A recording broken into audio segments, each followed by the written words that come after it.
Com certeza você já ouviu a expressão bem-aventurados. Já ouviu estas palavras? Sabe o que significam? Significam felizes, quão felizes. Estas palavras são muito pouco usadas na linguagem do dia a dia da maioria das pessoas. Se perguntássemos, quem é feliz? Sem dúvida teríamos várias e diferentes respostas. Alguns diriam, feliz é quem tem boa saúde. Outros diriam, feliz é quem possui riquezas e fama neste mundo. E outros certamente diriam, feliz é quem aproveita os prazeres da vida para se divertir, etc.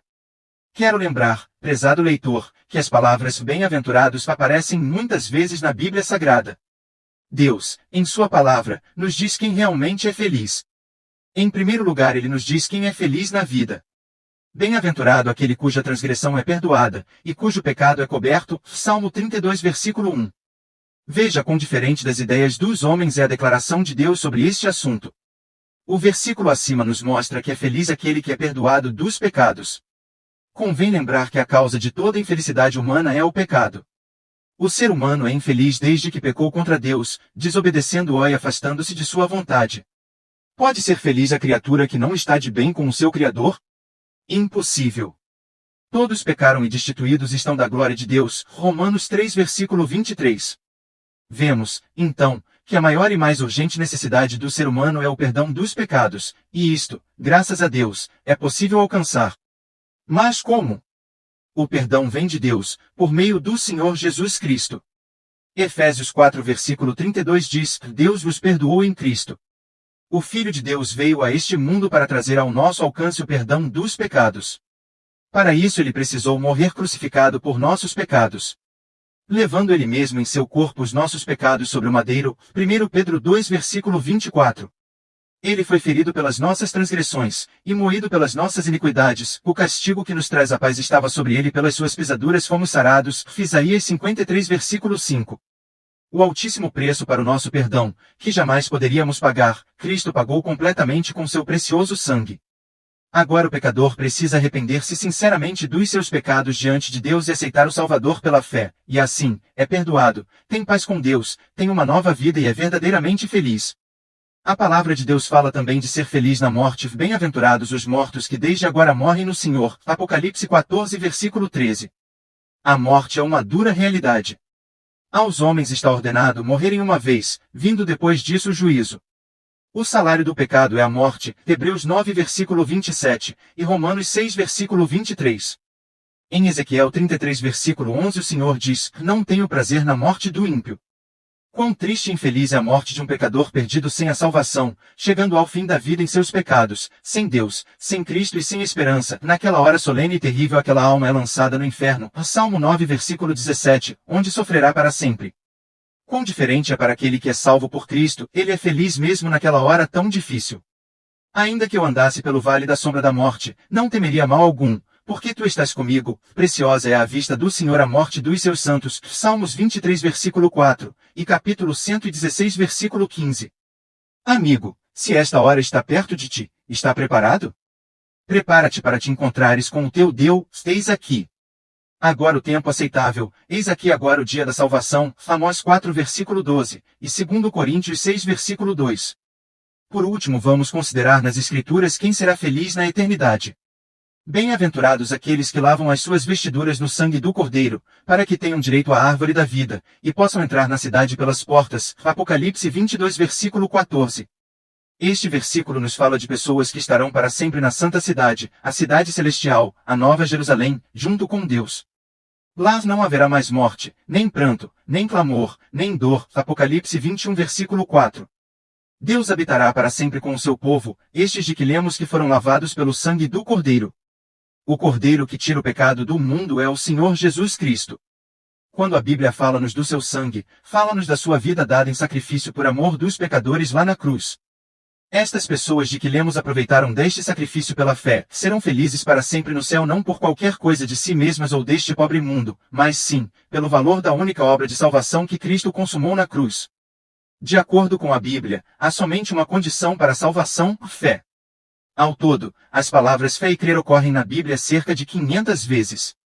Entre esses muitos versículos, mais de 100 deles nos dizem que a salvação é pelo crer, que justificação é pelo crer e que receber vida é pelo crer. Em mais de 30 passagens, é-nos dito que pela fé recebemos de Deus isto ou aquilo. Essas passagens nos mostram que o homem é agraciado por Deus por meio da fé e nada mais. Por que a Bíblia enfatiza sobremaneira a fé? Consideraremos agora por que a fé tem de ser o caminho para a salvação, mas devemos primeiro fazer uma pergunta: a salvação é obra de Deus ou do homem? Ela é plano do homem ou plano de Deus? Origina-se no homem ou em Deus? Os que não conhecem a Deus não conhecem a salvação. Somente os que conhecem a Deus conhecem a salvação de Deus. Os que conhecem a Deus devem admitir que foi Deus que iniciou a salvação. Foi Deus que a planejou e cumpriu esse plano. Como mencionamos antes, todas as coisas são feitas por Deus. Do nosso lado, nada temos a fazer, exceto crer. Por que temos de crer? Porque a redenção foi cumprida por Cristo. Deus torna o método da salvação tão simples para que todos possam obtê-la. Eis porque ele exige somente fé. Se a salvação vem de Deus, é necessário que seja universal. Se a salvação de Deus fosse apenas para determinado grupo de pessoas, Deus seria parcial. Se o caminho da salvação de Deus exigisse algo de nós, esse algo se tornaria um obstáculo para a nossa salvação. Se houvesse a simples exigência de que o homem teria de esperar 5 minutos antes de ser salvo, até isso diminuiria grandemente o número de salvos no mundo.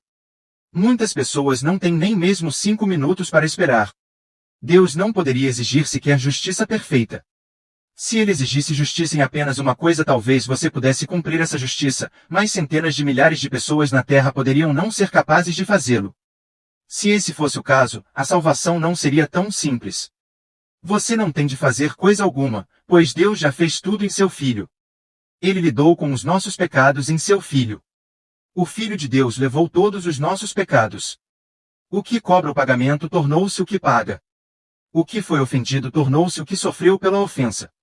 O juiz tornou-se o réu. A cruz do Senhor Jesus não é para satisfazer nosso coração. Ela é para satisfazer o coração de Deus. A quitação do débito satisfaz o coração do credor ou do devedor. Se Deus sente que algo é suficiente para ele, nós também devemos sentir que é suficiente.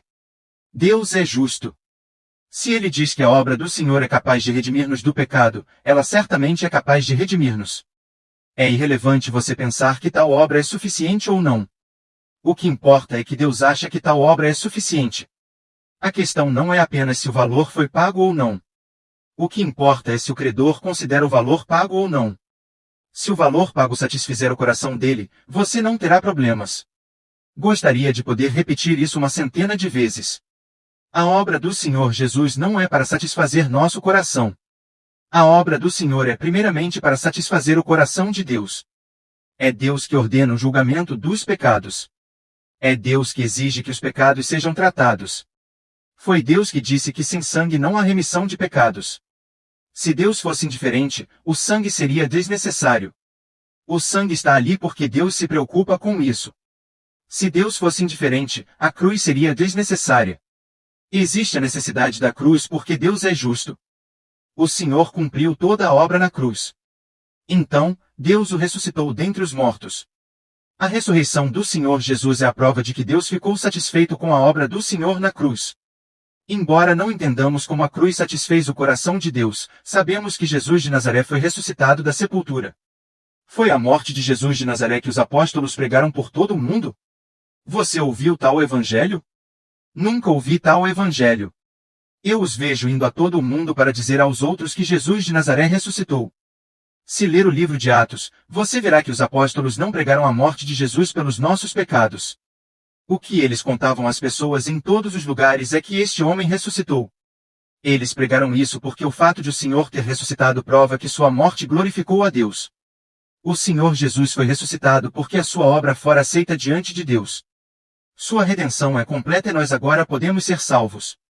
Se a obra do Senhor não tivesse sido completada, ele teria sido deixado na sepultura. Assim, a ressurreição nada mais é que o Senhor Jesus satisfazendo o coração de Deus. O Senhor Jesus ressuscitou dentre os mortos.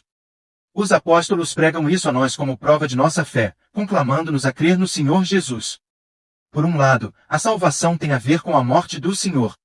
Por outro, ela tem a ver com a ressurreição do Senhor. Sua morte é para quitar nosso débito e perdoar nossos pecados. Por meio desta morte, o problema de nossos pecados foi resolvido. Sua ressurreição é a prova de que sua morte satisfez o coração de Deus. Deus considera sua obra justa e adequada. Se alguém me perguntasse como sei que fui salvo, eu lhe diria que tenho a prova. Essa prova garante que estou salvo. Você pode dizer que foi salvo numa certa data em um determinado ano, porque foi quando recebeu o Senhor. Então lhe perguntaria como você sabe que isso é suficiente. Pode dizer que confessou seus pecados naquele dia, mas como sabe que a confissão foi suficiente? Você pode dizer que chorou por seus pecados naquele dia, mas como sabe que suas lágrimas o limparam de seus pecados? Pode dizer que se arrependeu, confessou seus pecados e aceitou o Senhor Jesus, mas como sabe que esse arrependimento, confissão e receber o Senhor foram suficientes? Se me perguntasse, eu lhe responderia que realmente fui salvo por causa da morte do Senhor, mas sei que fui salvo por causa da ressurreição do Senhor. Meu amigo, você deve diferenciar uma coisa da outra. Fui salvo por causa da morte do Senhor, mas tenho a segurança e o pleno conhecimento de que fui salvo por causa da ressurreição do Senhor. Quando entrego o dinheiro, quito meu débito. Sei que quitei o débito porque tenho um recibo. Graças a Deus, pois ele nos deu uma prova e um recibo. Seu Filho pagou o débito por todos os nossos pecados na cruz, e por meio da sua ressurreição, ele nos avisou que a questão foi totalmente resolvida. Assim, toda a obra do Senhor foi cumprida. E, o carcereiro, todo trêmulo, se prostrou ante Paulo e Silas.